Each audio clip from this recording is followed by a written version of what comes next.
के साथ गोदिया में खेलले गणेश बेटा खेलत छठी घाटे जान।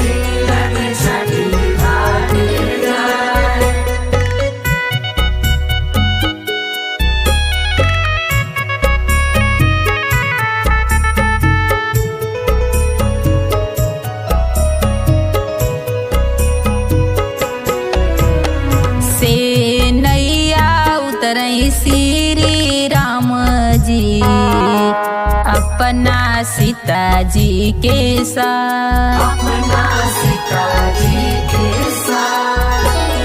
गोदिया में खेलले लो कुश बेटा खेलत छठी घाटे जान।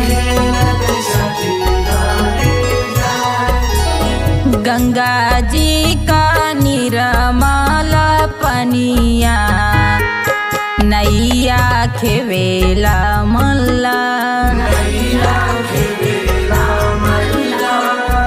प्रेम से बोलो छठी मैया की जय।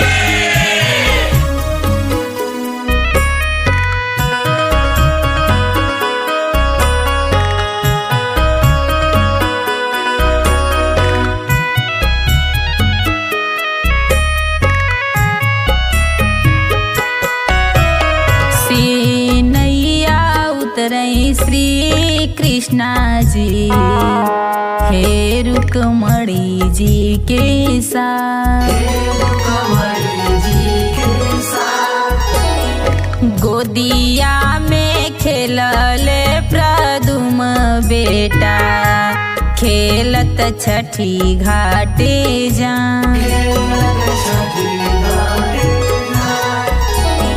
गंगा जी के निर्मल पनिया नैया खेवेला